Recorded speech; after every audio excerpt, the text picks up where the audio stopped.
What is up, YouTube? Today we are back with a very special Guild War battle because we are fighting ourselves, Talentless 2, and very exciting because obviously they've been Hall of Fame contenders season after season, and it's been very close all the time, and they set very good defenses, so I'm very hopeful that we get some good defenses in this showing or this viewing. And as always, if you guys do enjoy this Guild War content, please consider dropping a like and comment below as it really helps me with the algorithm. And let's just jump straight into our first battle, shall we? Alright, so we've got a little bit of a crazy cook. Alright, so as you can see on screen, I did say that we're going to be running LQC this next war, no matter what. So here it is, we're going to be running LQC because we found a tower that has 3 dark units, and it's Silverkidd. Alright, so it's going to be Zeo, Remnant Violet, and Azcat. Now, I'm going to have FCC going first, so we made her at 262 speed on Aureus so that she can tank the Zeo S3. And then we have DN here on Rod of Amaryllis. That's probably just the best artifact for her anyways. I don't have Unfading Memories. And basically you want to have the CR pushing EE 15% on S2. And the idea here is basically you just want to have her attack buff for the LQC. Now, the important thing is we need to have LQC on Symbol of Unity. Now, this is going to be very important because Azcat does give 20% evasion to all units, which means Zeo is going to have 20% evasion. Now, the symbol is going to cancel that out. Now, obviously, we have LQC on big damage, and hopefully we're going to be able to hit the Zeo and explode everything else. And if not, then it's a top right. But anyways, Ransenya and Lilius, you've seen this ability times before, but here's the Troublemaker Crozet build that we're going to be going with. We have Holy Sacrifice on the Crozet. We have the Push EE for the Troublemaker Crozet as well, on just some tanky gear. And we have the Roanna sitting in the back just so that she doesn't die to Lilius, and we want to have the immunity on her. Now, ER is going to be useful, but I'm opting for just more bulk because if it is a trap tower and it does have high effectiveness, we're probably going to want as much bulk as possible anyways. And we're going to have an Inferno Kawazu on just a standard build, as you've seen before, Proof of Valor to just protect any incoming damage from the beginning. And we want to have the Immunity EE just so that when we do proc our S2, which is a non-attack skill, we're not going to get cut by the Lilius S2 and provoke us. And hopefully round 1 goes well. Otherwise, I'm not going to be in Talentless in the next video. So, let's go. Alright, so Shepherd of the Hollow on the Rylet and Snow Crystal on the Azcat. And so now we do definitely want to maybe push. Now we could push or we could S3. Now if we S3, we do have immunity for the Azcat. So the Azcat, if the Azcat stuns, if he stuns, it'll go into the LQC with immunity, which is fine. Because if we S2 and we push him ahead, we might get stunned, which is not good. So we're going to opt for the S3, and hopefully the anti-crit actually works. If we have anti-crit from the DN on our LQC, maybe it just doesn't crit. Who knows? But I'm just going to go ahead and hit the Zeo here. And Azcat is going to go on the LQC. Everything looks good so far. I'm not too late. We're going to push him up. I will protect you with all my might. Okay. I highly recommend stepping. Mine kills, right? Mine has to kill. Surely. You're stronger than you. Surely we win. Surely we win. Uh-oh. This world Uh-oh. has no place for you. Oh I will honor their wishes. my god. Oh my god. Oh my god. To take, to break, We to destroy. are we Brace yourselves, are we being chilling or not being chilling? I think we're fine. We're fine, I think. This is a formidable. We need to kill this Rylet here. In the name of the god. Alright, I think we're safe. We're safe. Okay. Follow my lead. Okay. Okay. We're good. We're good. I'm False not alarm. too late. False alarm. More magical Woo! I will Okay, honor it my worked. This is the content you guys are looking for, eh? I shall provide. Well, okay, over into round number 2. This one seems a good So, match. oh shit. It is a slow round. Uh-oh. So it is a pretty slow Ran.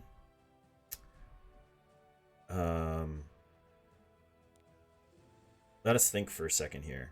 If we S3 push Rowana, we get stripped, we die. If we S1 potentially stun Ran, we're good. Do we press S3 at all? Oh, thank you. Do we press S3 at all? That's the real question. I think we just go for a stun on the Ran. Okay, we stunned Ran. Oh, I guess just fucking streamer luck, I guess. Apparently everything that's supposed to go well is going pretty well. Okay. Alright, beautiful. Alright, I think we've stabilized. I want to say we've stabilized, but I am a little bit worried because if this Ran is Omega Tank, we might be in trouble. Hopefully it's not super tanky. Oh, fuck, it is super tanky. Oh, shit. Okay, we're gonna push the Inferno Kawazu down. Now we're gonna push the Inferno Kawazu down, and we're gonna kill off this Ran. Okay. Okay, we're good, we're good. We've stabilized, we've stabilized. Now, you see what I mean by interesting defenses? Like, TL2, I personally love fighting Talentless too, because they always set up some nice defenses, and it always just, you know, gets my panties in a twist, you know? What? Bro, what are you talking about, man? But anyway, this is going to be the most boring part now, I guess, in terms of running it down. But we're just going to go for the Lilius. I do need to keep an eye on their HP thresholds, because that's something I have not been paying attention to. And it is on an effectiveness Senya build as well on Spear. So 13k HP means it's just full attack. So the next AoE that comes through, we're going to drop the Inferno Kawazu S3 onto the Senya to kill it.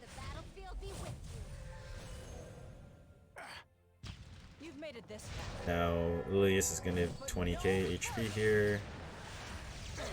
And yeah, we're fine. We're going to get pushed up here, and then we're just going to finish off and kill the Senya here.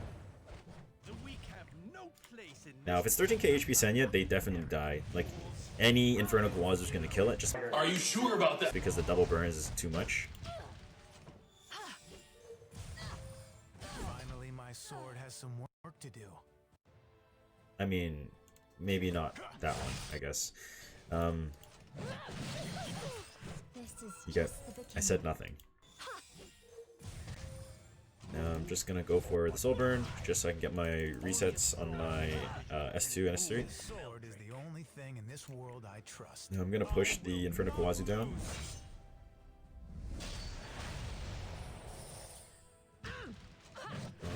Okay. Don't want to stun her. I want her to do an AoE on me here.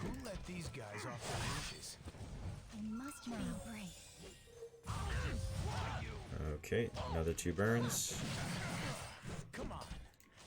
Maybe we just stun her to death. Maybe not. Slowly but surely this will be done. I think this entire war, Talentless 2 is actually trapped Inferno Kawazu, where the Ran Senya Lilius has not been traditional builds. Everyone's running a special type of build, which is a bit scary, but luckily we were not, you know, victims today. And perfect. That's for round number 1. And over into round 2. Maybe we'll cook up something even better. Alrighty, so for our second battle today, we are going to be attacking UndeadAI, and it's going to be Silius, Meru, Aiden defense. Now, normally I would want to go Dark Corvus, but I'm expecting a Dark Corvus trap. So I'm going to be going for Amit at 295 speed, and we're going to be actually putting her on release imprint since we don't really need the ER at 7.2%. And we're going to be having our Bryceria. This is just my RTA Bryceria. Basically, you want to have symbols so that we have chances of hitting the Aiden for sure. And she's going to negate the revive from the Mercedes. And we have Wanderer Soak just for the 14 speed imprint and the Sachet. And the dual attack, obviously, since we do have immunity, but it might get stripped. But obviously, aim is going to give us buffs. Now, for the bottom team, we are going to be running Adventurer Ras against the Kisei, Senya, Edward. Now, the reason why we have Adventurer Ras with this type of stat line is because we want to have at least 100 ERs, so in case the Kisei does have S3 reset potential. So we want to negate that since we're assuming she's like full DPS. And you want to make sure that the A-res is on the back line because the Kisei S3 is going to be a single target. And if you don't know, you probably do, but if you don't know, Adventurer Ras will get a barrier from his specialty change, and it is applicable to himself, not just to the team. Now, for the second unit I have is I'm going to be running Roanna here. Now, it's going to be on a tankier build because I'm expecting it to be injury ed, and if I was to go a little bit slower and have more ER, you know, I'm expecting there to be a high effectiveness Senya anyway, so there's really no point on me trying to F-res check it. I might as well just stack as much bulk as possible. And I'm going to be running Lionheart, which is obviously going to get procced from all the counterattacks that are going to be coming in from the Kisei. And I have him a little bit, or sorry, I have her a little bit faster. This is my RTA build, but I don't really think we're going to need to change it all that much. But yeah, let's just hop in and see how it does. And yeah, hopefully we don't, you know, go on a loss. So let's go. What cannot be avoided must be overcome. Okay, I guess we can just outspeed him. Okay. Please, have faith in me. I guess I won't complain. Sure. Alright, so the aim is going to push the Braceria up. We're going to S3. Unfortunately, we didn't get the crit damage buff, but this should be able to do enough damage to kill them anyways, I think. Yep, they are very much dead. I don't think this kills though, does it? Oh, never mind, it does kill. Okay, cool. We just cleaved it, I guess. Now, let's see. Now, it is a Lexus Basket on the Kisei. Now it's going to go into the Aras, and it's probably going to do a bunch of damage. We're going to get the barrier of the Solitude rune. And Edward, let's see if it is on injury. Now, if it is, it means that we've completely read it correctly, and it looks like it's on speed set. But we have 20k HP Senya here. And we resisted. Surprising, actually. I'm actually just going to S1 on the Ed. And I should probably take the CR in case I forget. And I am going to go for S3 because we're going to be able to get some healing. And if he counters, we are going to get some more healing from Roanna. But we get defense buff and activate the Lionheart Sermia on the first turn here. Now, evidently, if we were to make this more efficient, you'd want to make your Lionheart Sermia a bit slower and have the Adventurer Ras S3. And then you can rip the S3 on her first turn. But I'm not that efficient. So we're just going to, play it as it is. And now we're gonna have Kisei rip into us here with S2, but we're full HP again, and we should be fine. I mean, it's a lot of damage, but that's fine. And the bulk is coming in very nicely for the Roanna, and we're gonna target the Kisei here. Now we might get provoke locked by this Senya potentially, so we might not be able to finish this Kisei. Which luckily we don't. We don't get provoke locked, so we should be able to finish her. There we go. And we do have enough souls to soul burn onto the Senya, which means we can get immunity. We actually def broke the Senya, which is good. So we can put it in our notes that the Senya is not on a ER build, which we can rule out that means probably on an effectiveness build. And just more counterattacks, really no big deal here. Ed still can't take a turn. If we crit the Senya, she's basically dead. And let's see if we do. 3, 2, 1. Whoop, bam. Nope, we didn't crit. But maybe on the next one we crit, right? And the next one we do not crit, but we finished it. Awesome. Alright, nice, quick, and easy. And over to the third one, and let's see what we can find. Alrighty, so for our last final attack of today, we've got a little bit of spice cooking up here. So we will be using Zio, Baiken, and Arunka. Now, it's against the Ran, Lilia, Senya team that we've seen a lot. And now we need Zio to basically be fast enough to cut Ran's first turn, as you can see on screen at 269 speed. His S2 provides a 20% CR push, so we will definitely move first, as you can see on screen. And we want to S3 onto the Senya since we cannot crit her with the S3 ability, which means that it will trigger her barrier, which is a non-attack skill on S2, which will then trigger our Secret Art Storm Sword on Baiken, as you can see. Now, the Secret Art Storm Sword will give 24% CR push to Baiken, so we will for sure cut in front of the Ran, which is why we have her at 271 speed. And I have also damage calculated to ensure the Ran dies on S3, as you can see on screen now. And one thing that you want to keep in mind is Baiken S3 will provide a 25% CR push to the team. Now, why I mentioned this? Because Arunka is going to be our third unit. And she will be on Spirit Purification so that we can get the push from Senya when she procs her non-attack skill, which is her S2 when we don't crit. And additionally, I've also damage calculated Arunka, so she guaranteed kills Senya, as you can see on screen now. Long story short, we basically Zio S3 onto the Senya procs my Baiken kills the Ran, the Baiken pushes up the Arunka kills the Senya because she has a barrier and extincts her, and then we play 1v3 versus the Lilius, I mean. For the second team, it's pretty straightforward. Zio moves first, so we're going to have General Purgus to tank the damage. And we have Pavel on Torrent set and Guiding Light so that he can't get hit by the Zio. And I have damage calculated, as you can see on screen now. This is for sure going to be enough damage to kill the Shu because she is not on Snow Crystal. And this is also the Spectre Tenebri that I'll be running just to hold the book. She won't really be doing much. She might have to drop an S3 on the Sharoon to kill her, but that's basically the extent of what she'll be doing. And the General Purgus is just going to be on Warhorn so we can get as much attack as possible onto the team. And as long as everything goes well, we will be able to win. Actually, I should say, since we cooked this up pretty hard, we're going to win. And let me know in the comments below, try to guess how much gold I spent on this attack. Just take a wild guess. But anyway, let's go ahead.